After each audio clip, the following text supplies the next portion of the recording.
Hare Krishna, buenos días. Vamos a tener nuestra clase del Srimad Bhagavatam en Radha Govinda Mandir, aquí con Saltillo. Vamos a leer el tercer canto, capítulo 29. El Señor Kapila explica el servicio devocional. Toca el texto número 6, ¿verdad? Muy bien, el texto número 6. Narayana Namaskritya Naranchaiva Narotamam Devim Sarasatim Vyasam Tato Yayam Udiraye. Antes de estar este Srimad Bhagavatam, el cual nuestro medio de conquista, ofrezcamos nuestras respetuosas reverencias a Narayan, la suprema personalidad de Dios, a Nara y Narayan Rishi, los seres humanos supremos, a la Madre Saraswati, la diosa del conocimiento, y así la Vyasadeva, el autor. Om Namo Bhagavate Vasudevaya.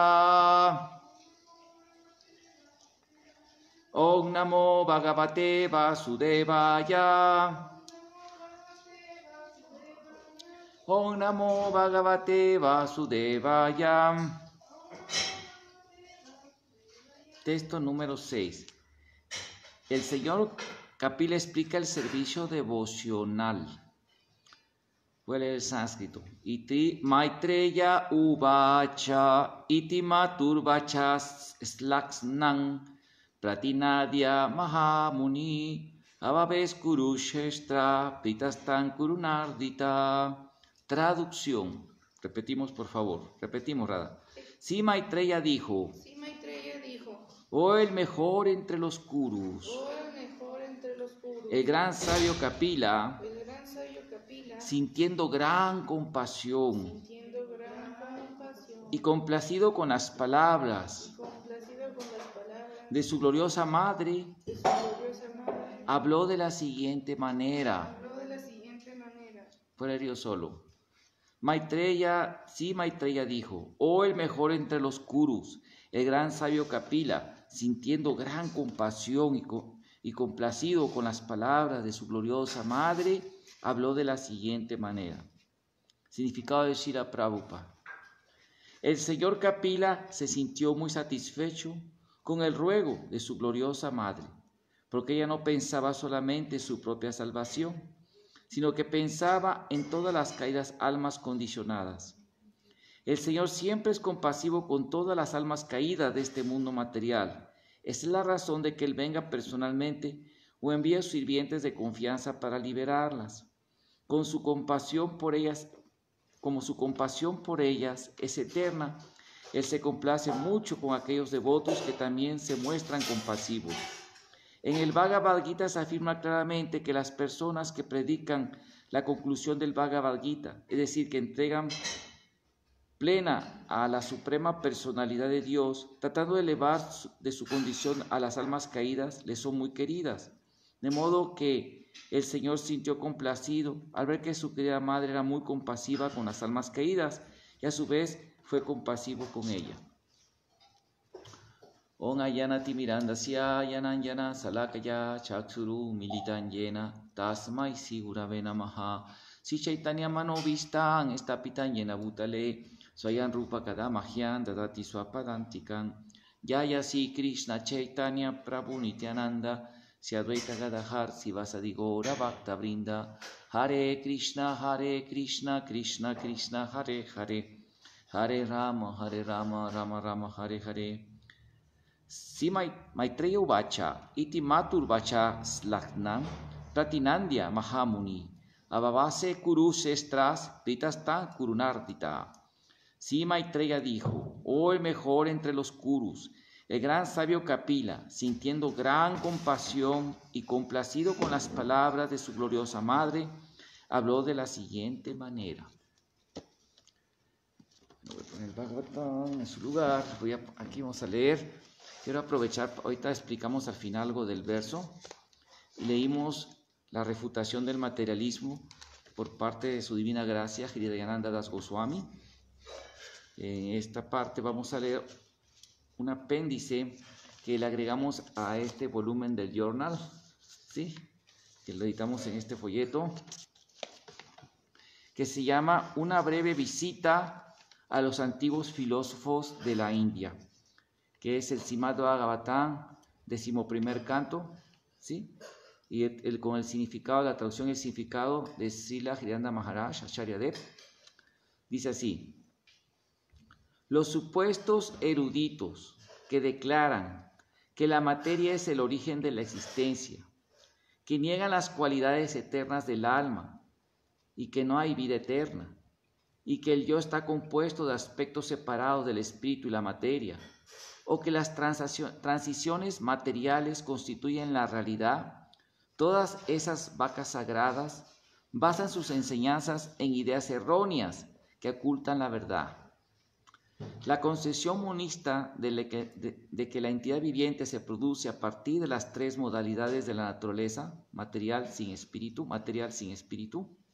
es simplemente un producto de la ignorancia. Tal concepción no tiene una base real en ti, Dios, porque eres trascendental a toda ilusión y siempre disfrutas de una conciencia perfecta total. Srimad Bhagavatam, 10º canto, capítulo 87, texto 25. Esta es una traducción en español puesta con lenguaje filosófico de mi parte, o sea, porque en inglés usan otros términos que en la filosofía se entiende, ¿no? Pero el término es la palabra más adecuada en el lenguaje filosófico actual. Significado de Srila Hridanda Maharaj. En la filosofía tradicional de India, los seguidores de la corriente Vaisheshika, Nyaya, Sankhya, Yoga y Mimamsa tienen sus propias ideas erróneas que los Vedas personificados señalan en esta oración. Los Vaisheshikas dicen que el universo es visible, se crea a partir de la reserva original de los átomos, como afirma el Vaisheshika Sutra 7.1.20 de Kanada Rishi. Lo que es del tamaño más pequeño es el átomo, es eterno. Kanada y sus seguidores también postulan la eternidad para otras entidades no atómicas, incluidas las almas que se encarnan, e incluso un alma suprema. Pero en la cosmología de Vaisheshika, las almas y las superalmas solo desempeñan papeles simbólicos en la producción atómica del universo. Dvaipayana Vedavyas critica esta posición en su Vedanta Sutra 2.2.12. Según este texto, uno no puede afirmar que en el momento de la creación los átomos se combinan primero porque están impulsados por la fuerza kármica adherida a los átomos mismos, ya que los átomos por sí mismos en su estado primitivo, antes de combinarse en objetos complejos, no tienen responsabilidad ética que los lleve a adquirir reacciones piadosas y pecaminosas. Ni la combinación inicial de átomos puede explicarse como resultado del karma residual de las entidades vivientes que yacen latentes antes de la creación, ya que estas reacciones son propias de cada jiva o alma y no pueden transferirse de ellas ni siquiera a otras jivas, que hablar de átomos inertes. Alternativamente, la frase Yanin Asata del inicio del texto puede tomarse para aludir a la filosofía de yoga de Patanjali Rishi, en la medida en que sus Yoga Sutras le enseñan a uno cómo alcanzar el estado trascendental de la divinidad mediante un proceso mecánico de ejercicios y meditación. El método de yoga de Patanjali se llama Asat porque ignora el aspecto esencial de la devoción, rendirse a la voluntad de la persona suprema, como el Señor Krishna declara en el Bhagavad Gita 17.28. Todo lo que hagas como sacrificio, con caridad o penitencia, sin fe en el Supremo, oh hijo de Kunti, todo lo que se haga como sacrificio, caridad o penitencia, sin fe en el Supremo, oh hijo de Pritha, es transitorio. Se llama Asat y es inútil tanto en esta vida como en la próxima. Los Yoga Sutras reconocen a la personalidad de Dios de una manera oblicua, pero solo como un ayudante que el yogi avanzado puede utilizar. Aquí es una cita del Yoga Sutra. La meditación devocional sobre Dios es otro medio para lograr la concentración. Yoga Sutra 1.23. En contraste, la filosofía del Vedanta de Vedavyasa enfatiza el servicio devocional, no solo como el medio principal para la liberación, sino también como idéntico a la liberación misma. La adoración al Señor continúa hasta el punto de la liberación y de hecho sigue en el estado liberado también, como lo revelan los Vedas, Vedanta Sutra 4.1.12. Gautama Rishi, en su Jnana Sutra, propone que uno puede alcanzar la liberación al negar tanto la ilusión como la infelicidad. Texto, vamos a una cita, dice: al disipar sucesivamente las falsas concepciones, el mal carácter, el enredo de acciones del karma, el renacimiento y la miseria, la desaparición de uno de estos permite la desaparición de la continuación y se puede lograr la liberación final. Jnana Sutra 1.1.2. Pero como los filósofos de Nyaya creen que la conciencia no es una cualidad esencial del alma, enseñan que el alma liberada no tiene conciencia. La idea de liberación del Nyaya pone al alma en la condición de una piedra muerta. Es un tipo de liberación como el nihilismo, así como los budistas o como los también mayavadis, ¿no? Que pierde la conciencia y vida pasa es una con toda la conciencia cósmica y cosas así, ¿no? Con el Brahman. Bueno, la idea de liberación del Nyaya pone al alma en la condición de una piedra muerta. Este intento de los filósofos del Nyaya de matar la conciencia innata del alma se llama aquí Sato Mritin, por los Vedas personificados. Pero en el Vedanta Sutra 2.3.17 afirma inequivocadamente: el alma jiva es siempre una conocedora. Aunque el alma es en verdad consciente y activa, los defensores de la filosofía Sankhya separan erróneamente estas dos funciones de la fuerza viviente, Atmani Cha Vidam, atribuyendo conciencia al alma, Purucha, y la actividad a la naturaleza material, Prakriti. Según el Sankhya Karika 1920, de Isvara Krishna, es un autor que se llama como Krishna, pero era de la filosofía Tea, Sankhya. ¿Cómo pasa, verdad?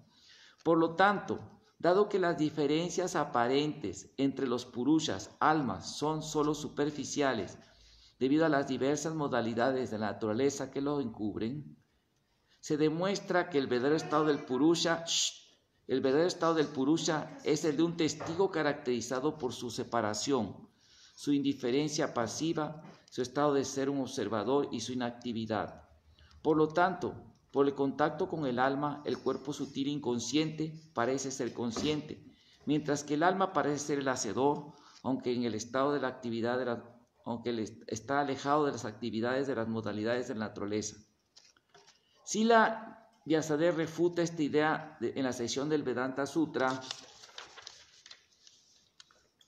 2.3.31.39, que comienza: el alma jiva debe ser un ejecutante de acciones, aunque los mandatos de las escrituras deben tener algún propósito. El sabio Baladev Vidyabhusana, en su Gita Govinda Vasya, él es un acharya de nuestra parámpara. Baladev Vidyabhusana es discípulo de Vishwanath Chakravarti Thakur, es el siguiente acharya. Dice: el jiva alma es el hacedor y no las modalidades de la naturaleza. ¿Por qué?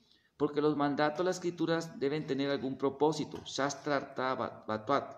Por ejemplo, los mandatos escriturales tales como quien desea alcanzar el cielo debe realizar sacrificios rituales y uno debe adorar con el objetivo de alcanzar el reino espiritual, Brihadaranyaka Upanishad 1.4.15, son significativos solo si existe un hacedor consciente.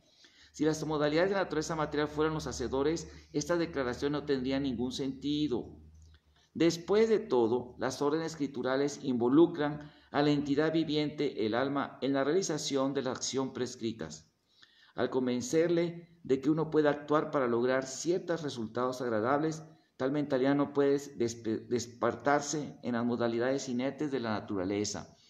Esto es bien interesante porque entra en lo que se le llama una antítesis, ¿verdad? Una contradicción, una tesis opuesta completamente a lo que dice Krishna en el Bhagavad Gita capítulo 3.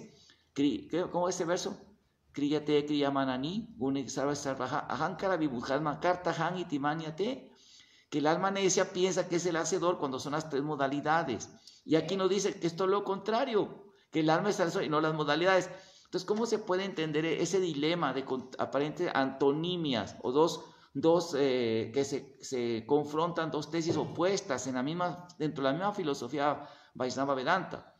La respuesta la da Kapila-Dev, no me acuerdo ahorita el texto, lo leímos en capítulos pasados, que dice que el alma es el actor pasivo. ¿Me explico? Porque él es el que impulsa. Y esa clase explicamos un ejemplo muy interesante, que alguien que dispara una pistola no es el que mata a la persona. El asesino que dispara la pistola nada más activó su dedo, sus músculos que llaman su dedo, y su dedo activó un martillo que le pegó a la cápsula del fulminante de la bala, y la bala salió y ¡pum! Fue la que mató, le creó una herida, una ruptura de sus sistemas, diferentes sistemas, ¿verdad? Que pueden ser sistema circulatorio, sistema respiratorio, y creó un colapso, y lo cual hizo que la yiva del alma, el prana, ¡pum!, saliera y se acabó su vida. Entonces, ¿quién fue la causante de la muerte? La salida del prana, no la bala. La causa directa fue eso, y así, ¿no? Y digamos que, pero ¿quién activó? ¿Quién fue el que hizo eso? La persona que activó la pistola. Entonces, es el actor pasivo, a eso se refiere Krishna. Y esto quiero aprovechar tantito para seguir leyendo, que aquí dice Krishna también en el Bhagavad Gita. Otro dilema que se ha presentado actualmente, dice: todo lo que se haga como sacrificio, caridad o penitencia, sin fe en el Supremo Hijo de Prita, es transitorio, se llama sat y es inútil tanto en esta vida como en la próxima. A veces hemos escuchado dos antonimias, dos posturas interesantes también, dos polaridades. Una que dice que hay que enfatizar el ayata sukriti. O sea, tú ve a vender libros y vende muchos libros, y con que lo toque la gente, no importa, incluso utiliza técnicas no muy leales, no muy éticas, como por ejemplo a veces no decir exactamente qué es el libro, disfrazar el libro para que se lo lleven, porque hay que dar la medicina disfrazada como niños, y por lo tanto se purifican y se llevan el libro y se dan una donación, y ya con eso es todo lo que tenemos que hacer, o ir simplemente a Harinam a cantar el santo nombre, y no importa no tener una estructura para recibir a la gente, no importa qué imagen demos, no importa, nada más con hacer eso, automáticamente este movimiento se va a expandir ilimitadamente y no tenemos nada que hacer. Es una postura muy válida, tiene su fundamento chástrico. Efectivamente, la Yata Sukriti dice Krishna, Neha Vikramana Sosti, Pratyeva Vinavidate, Swalpanasya Prisarmatya, Tayate Mahatomaya, que hay un pequeño esfuerzo en este sendero de Bhakti, lo libera un peor tipo de temor, que es caer al Sansara. Obviamente, para caer al Sansara, la vida inferior, uno tiene que pasar un entrenamiento en los Narakas, dice el tercer canto Kapila-Deva y el quinto canto Sukadeva, las grandes Mahayanas.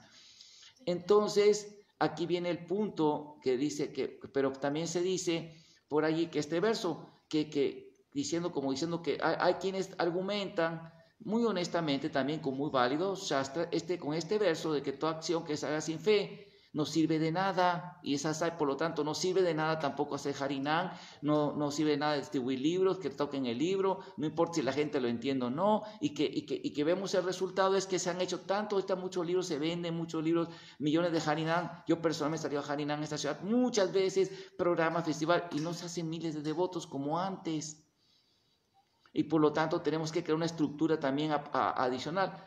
Entonces, aquí una solución positiva, respetuosa a ambas posturas que son válidas, genuinas, es tratar de cómo podemos integrar a ambas, más que pelear, ¿no? O sea, el Kali Yuga se llama la era de guerrilla y hipocresía. Siempre buscar una cosa para pelear, no para integrar, para unir. ¿Cómo unir estas dos cosas? Primero que todo, Krishna no está hablando de Bhakti aquí, está hablando de los yagyas, sacrificios védicos en el 6º capítulo.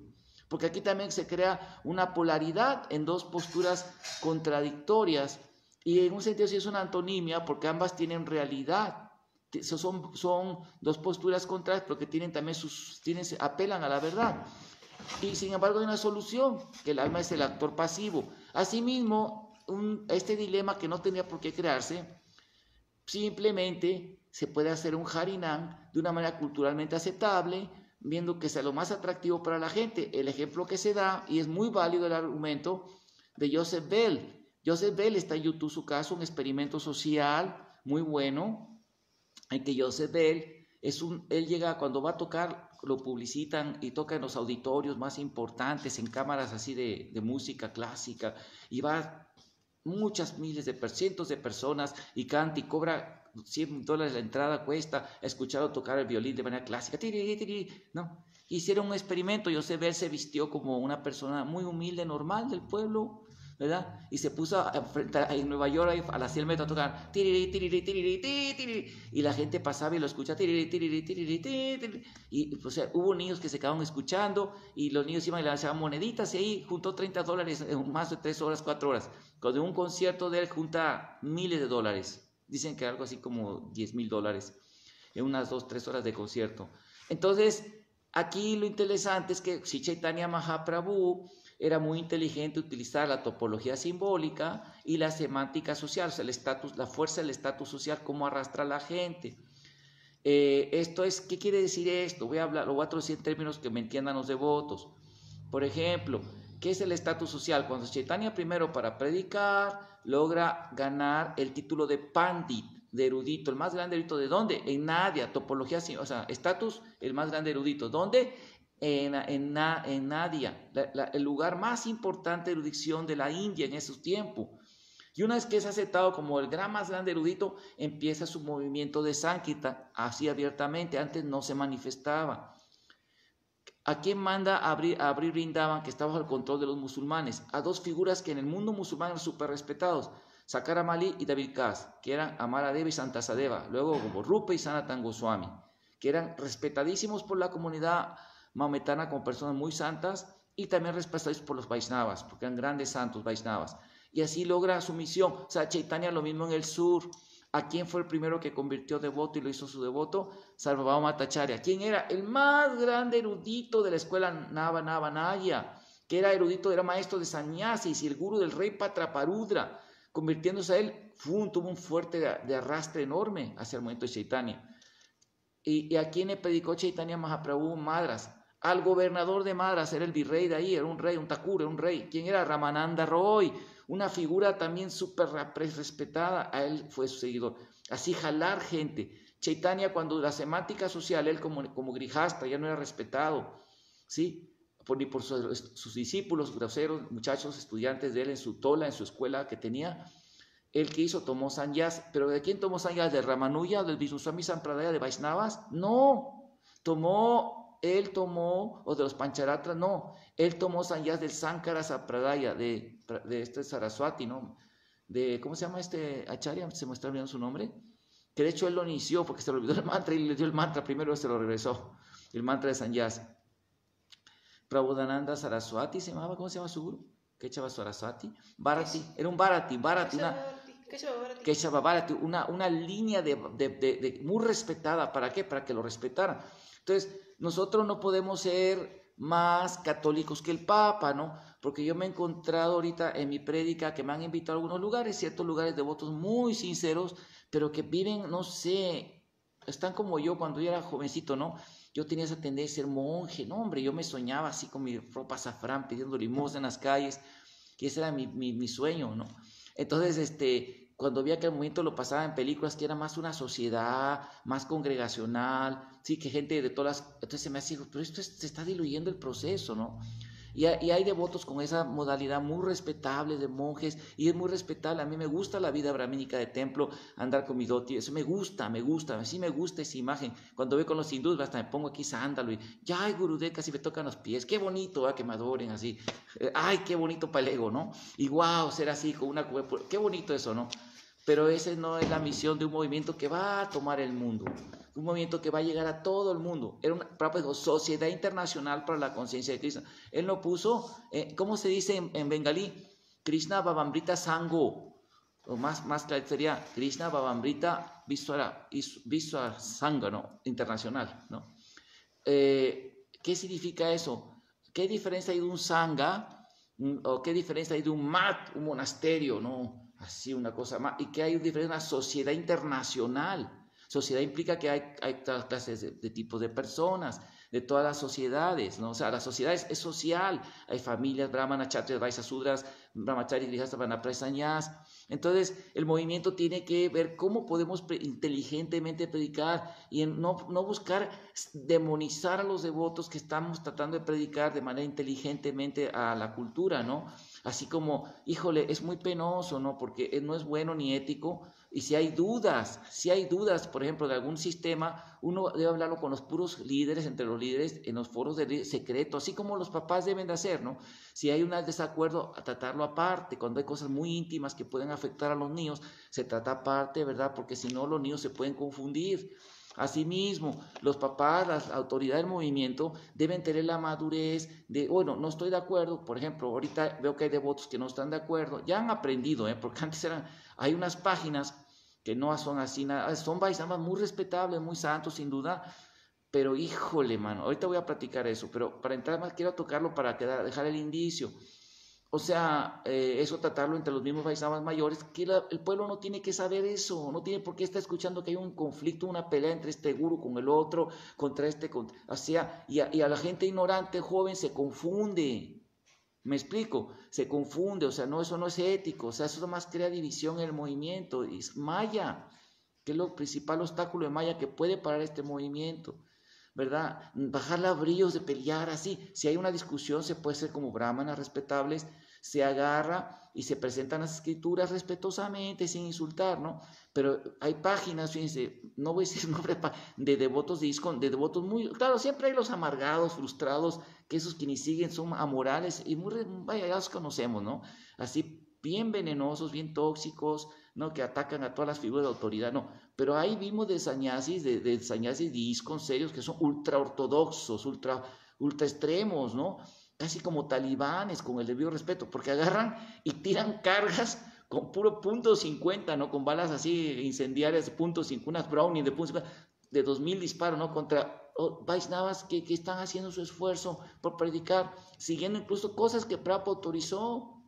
Prabhupada autorizó el programa Namahata, por ejemplo, el programa de Bhakti Vriksha. Prabhupada autorizó los restaurantes, Prabhupada autorizó las clases de yoga. Prabhupada dice en el primer canto, y hay una clase que dice sobre las estrategias de prédica que las aplican otros Vaishnavas, los programas Puente. Prabhupada dice que un devoto debe crear medios para inyectar la conciencia de Krishna, que no es algo estático, nada más una sola forma, no. Y todos son bienvenidos, siempre y cuando se mantenga la pureza. Si alguien predica que no seguir principios, si alguien predica que hace una cosa que se desvíe de Prabhupada, pues sí, ¿verdad? Y se debe hacer de una manera educada, como personas civilizadas, ¿verdad? A esa persona se le, digamos, aparte en privado, ¿verdad? Porque a muchos tienen discípulos, son Vaishnavas, ¿verdad? Y y es como, por ejemplo, ¿qué pasa en la familia si un tío, un hermano se enferma, anda malito? Todo el mundo lo quiere canibalear. Eso en las sociedades salvajes se pasa, ¿no? Sociedades salvajes así, que es primitivas, ¿no? Que en la familia se enferma alguien y ya está viejito, y le caen con todo para matarlo y se lo comen. Eso se llama darwinismo social, el canibalismo social, ¿no? Si hay un guru o un líder espiritual que está predicando alguna cosa, que puede que no sea muy bien, uno como educación, ¿verdad? Como caballero, los líderes de llamarlo, a ver cómo lo ayudamos, pero no hablarle a los discípulos, está desviado tu guru, está mal, como así ha acabado con programas, como pasó en Cuba, ¿no?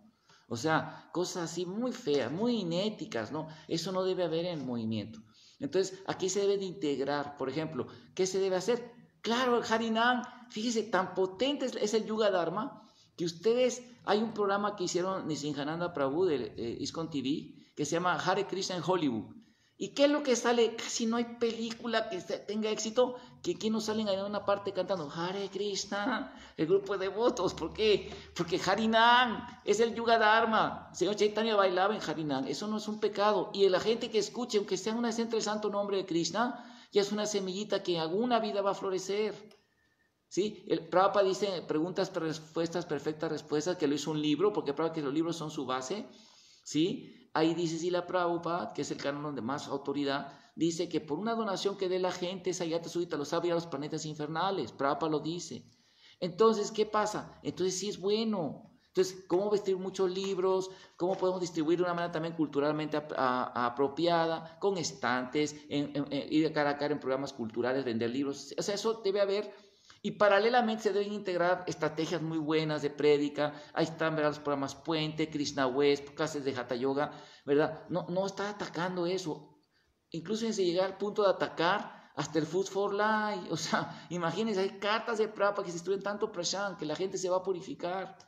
Claro que no es lo único que hay que hacer y no atacar a los que tienen programas innovados, o sea, no estar en esa lucha, o sea, innecesaria, ¿verdad? Debemos de apreciar, claro, por ejemplo, Krishna es un programa oficialmente reconocido por el GBC, ya ha analizado, estudiado con las perspectivas, está bien establecido. No es una, porque yo me doy cuenta que uno habla de esto, hay lugares en Sudamérica, en ciertas zonas de Sudamérica, que hablan de Krishna West, o uno dice, es que mi gurú dijo, lo ven como un demonio al gurú de uno. Como un demonio, serio, oye, ¿qué pasó, no? O uno agarra y presenta, por ejemplo, un estudio chástico de algunas ideologías que se quieren penetrar al movimiento y salen, ¿por qué perder el tiempo con eso? O sea, con el debido respeto, yo entiendo esa duda, pero me quedo asombrado que no sepa lo que dice el Upanishad, un libro tan básico que tenemos que aprender las cosas del mundo material, del mundo espiritual, para, para poder alcanzar alcanzar la eternidad, y tenemos que saber cómo refutar esas filosofías que se confrontan. Todas cosas son muy importantes saberlas, tenemos que educar, ¿no? O otros que siempre atacando, por ejemplo, cosas así en el público, queriendo atacar cosas así, o sea, crear conflicto, hacer anti-intelectuales, anti-filosóficos, que cuando hay tantas citas de Prabhupada que hablan que él quería que sus discípulos fueran maestros de las universidades, que fueran autoridades reconocidas en las universidades. Prabhupada lo dice en tantas partes, creó un instituto Bhaktivedanta, él quería que hubiera una universidad en Berkeley, una universidad académica, ya se va a lograr eso en Alachua, Florida, ya hay una en Oxford, Inglaterra. No, pero están atacando a sus devotos, ¿no? Así atacando, ¿no? Siempre viendo, y luego lo atacan con puro lenguaje académico, y todo lo que tienen de enseñanza es pura estructura académica, hasta más que los mismos académicos. ¿Qué crear ese conflicto? No tiene caso, ¿verdad? Entonces, Prabhupada creó una casa en que todo el mundo puede vivir feliz. Todos debemos respetarnos. De a poco decir que no sirve de nada el Harinam, porque o que los devotos que son tradicionales, que se ven como ¿qué? Como hindúes de aldea, como indígenas, como étnicos, o sea, étnico significa salvaje, o sea, se ven como así como, por ejemplo, aquí en México la gente que es de las etnias, los indígenas que andan con su ropita, se les estigma mucho, se les ve como gente atrasada, ¿no? Ignorante, ¿no? Hasta hacen películas que los ridiculizan. Entonces también bajarle al sarcasmo, ¿verdad? Los que predican las nuevas estrategias, no bañarse. Aquí en México dice, no te vayas al baño, aquí en el noreste. En México, la Ciudad de México dice, que te manchaste, no te manches, ¿no? Que te manchaste con mole del más picoso, o sea, que se vuelan la barda, o sea, se cruzan la raya en el sarcasmo, haciendo, entonces no tiene caso crear guerras, ¿verdad? Este momento debe ser unido y respetar todas las estrategias, ¿verdad? No verlo así. Hasta ahí que les dicen, ya me cansé de de disfrazarme de hindú, así dicen, ¿verdad? Unas personas así, muy sarcásticas y aprovechan, entonces todo eso no debe haber en el movimiento. Debemos de ser más, yo mi humilde deseo que debemos de tener mucho respeto con todos, ¿verdad? Y así evitaremos malos entendidos. Claro que es una acción-reacción, se están ataque, eso no es correcto, ¿ok? Vamos a leer, dice. ¿Qué dice? Raya, ¿quería hacer un comentario? Bueno, era más bien una pregunta y también un comentario sobre eso. Porque también, es que el problema, yo digo, es de que es más bien como el fanatismo de ambos lados, ¿no? En el caso de ser súper tradicionales o ser súper innovadores. Uh-huh. O sea, como que siempre está hay cosas como el fanatismo de ambos polos, ¿no? Que inclusive, por ejemplo, los que son súper tradicionales llegan a decir, pues, insultar muy feo o cosas así a los... Sí, los culto satánico, ¿no? Siniestro, culto siniestro, así le dicen a programas como Krishna West o otros programas, o sea, sí. Se la bañan, con razón si le Cheredem luego dice que nosotros y nuestra secta satánica Krishna West. Sí, ¿qué pasa? O sea, eso no es ético. O también por otro lado, otra cosa también de que he visto sobre la gente innovadora, un pequeño detalle que les he visto, es de que tienden a estigmar mucho y a infravalorar la astrología védica, el yotis, la danza Bharatanatyam, sí, ¿no? La música, básicamente casi volviendo a ser una cosa anti-hindú. Y volviéndose, o sea, ya llega un punto donde empieza a parecer más racismo más que otra cosa. Y bueno, o sea, y sobre el yotish, pues es que sobre el yotish especialmente, quisiera hablar un poquito sobre eso. Es que el yotish, o sea, rechazar cosas como la astrología védica, que aparte de que es una cosa muy científica. Y védica sobre todo. Védica sobre todo y muy científica. No, dice Vijatna, Parasara Sajita, ¿verdad? Que quien rechace y se burle de Yotirveda va a perder toda su piedad y cae baja. En su siguiente vida va a tener nacimientos pues, bien bajos. Ahora sí que los shastras del Yotis es, por ejemplo, Parasara Jorasastra, que es Parasara Muni, es el papá de Vyasadeva. Y el autor del Vishnu Purana, el que de hecho es una de las biografías de Krishna. Y también también Ganesh habló sobre el Parasara Jora, habla ahí también Ganesh. En la Sanjita dice que es el ojo de los Vedas. También. Luego también todas las encarnaciones más importantes del Señor Krishna, como Krishna, Ram y el Señor Vishnu en su forma de Srinivas, aceptaron la astrología, seguían la astrología. Chaitanya Mahaprabhu también aceptó la astrología. Entonces, así, o sea, obviamente no te vas a rendir completamente a eso siguiendo su sistema, que es un poco más karmakandilla, pero tampoco vamos a negarlo y a decir que no, es que yo no soy medieval, no sigo la astrología. Medievales, sí, así insultan, entonces, insultos, sí, eso es que esa es la bronca, o sea, ¿por qué tienen que irse a un extremo tan extremo? O sea, eso es lo que me causa como cierto...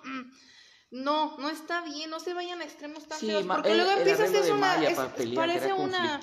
parece una guerra una especie de guerra racista extraña, ¿saben? O sea, por un lado los que parecen que son casi anti-hindúes y los otros que son casi que todo lo occidental es pecaminoso, ¿no? Y o sea, vamos a ser honestos, sí, de Europa salió todo lo malo, pero o sea, honesto y sinceramente, pero pues, o sea, tampoco es para volvernos tan estrictos. Y sobre una cosa, yo quiero hacer una pregunta sobre el tema de ¿cómo se llama? Sobre la gente que hace actividades piadosas, pero sin ningún deseo sin fe. Sobre eso, hay una pequeña contradicción que quisiera que me pudieras aclarar.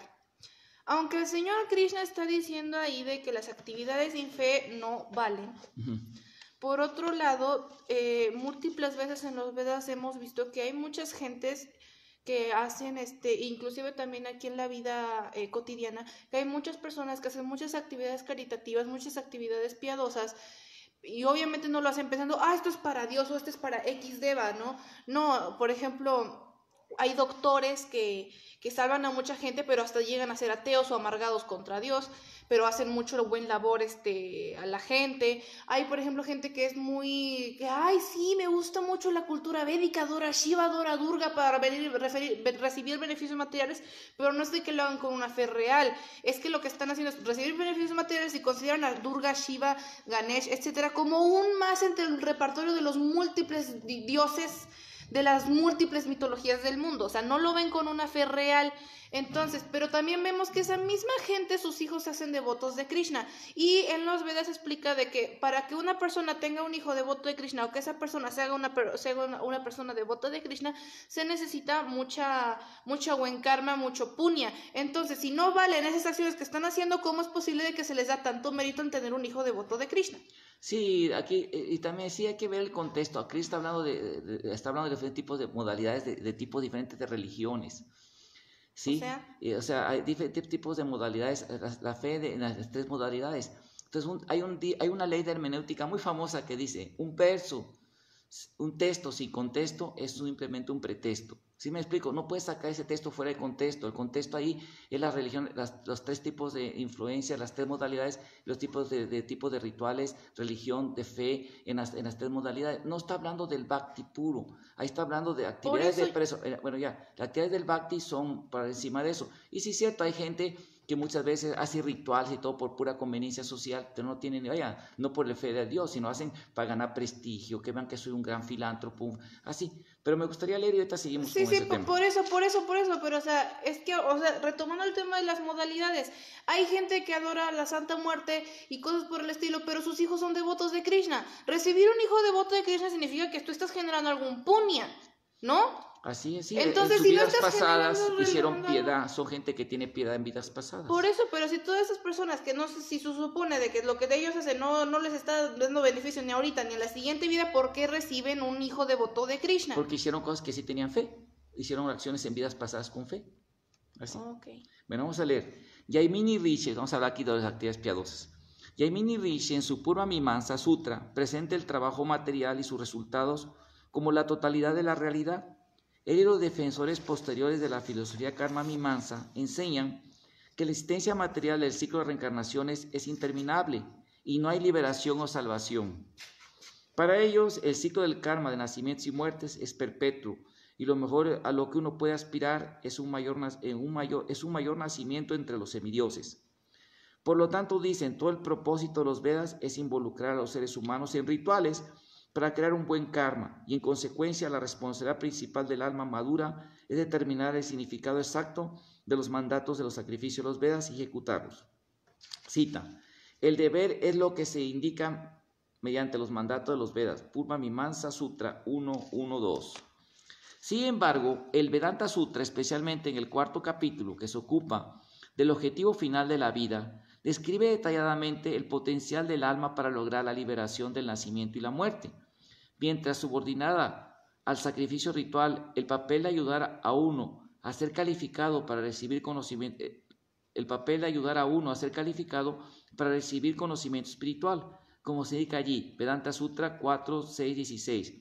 El Agnihotra y otros sacrificios védicos están destinados únicamente a producir conocimiento, como lo demuestra la declaración de los Vedas. Y las mismas palabras del Vedanta Sutra 4.4.20 proclaman, el alma liberada nunca regresa a este mundo, como lo prometieron las escrituras reveladas. Así, las conclusiones falaces de los filósofos especulativos prueban que incluso los grandes pensadores a menudo se desconciertan por el mal uso de su propia inteligencia, dado por Dios. Como dice el Katha Upanishad 1.2.5, atrapados por la ignorancia, los autoproclamados eruditos se consideran autoridades instruidas, sin embargo vagan por este mundo aturdidos, como el ciego guiando a otro ciego.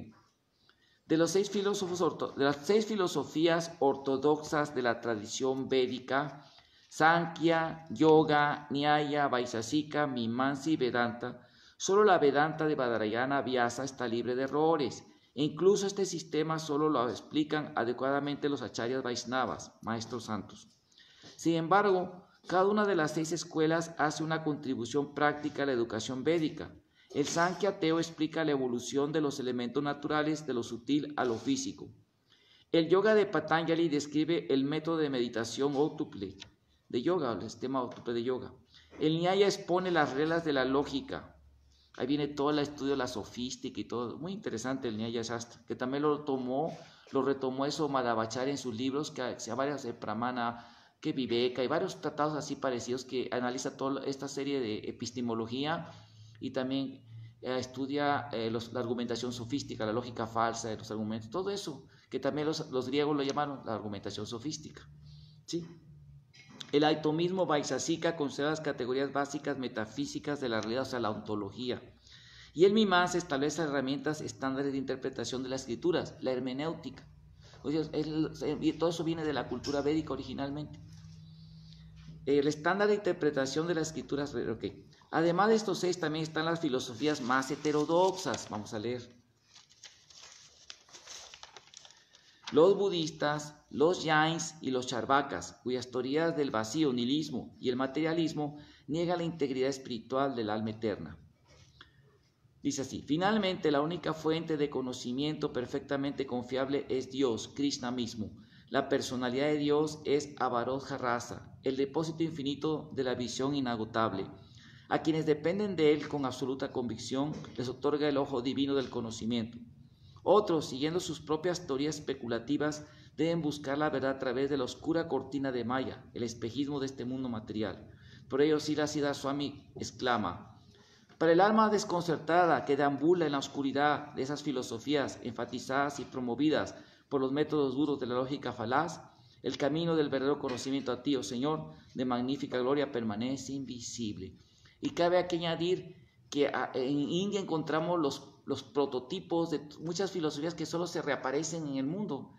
Por ejemplo, ahorita, todo el prototipo de la filosofía esa de género ahorita, toda esa onda, ya estaba ahí están los proto-originales, ahí en India, en los Kamavadis, ¿no? Que escribieron los Kamashastras y todo, exactamente igual, la misma cosa se repite, las mismas ideas así de que, ¿no? De la sensualidad, y hasta hay templos conmemorando todo tipo de pansensualismo, una antítesis del Bhagavatam. De hecho, yo escribí un artículo, lo voy a buscar para leer, se llama el significado de Kamarupa en los textos védicos, ¿no? Analizándolo todo eso, lo escribí para la universidad, donde habla toda la contraposición del Kama Shastras esos y Kama Sutras con lo que dice el Bhagavatam. O sea, completamente contrariando el Dharma, que dijo Krishna.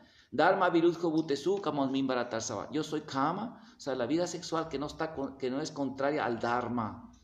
Sí, no es lo mismo eso. Es un todo tema, vamos a leerlo luego. Bueno, muchas gracias y ya creo que ya fueron las preguntas, ¿verdad? Les agradecemos su atención, todas las glorias a Srila Prabhupada aquí.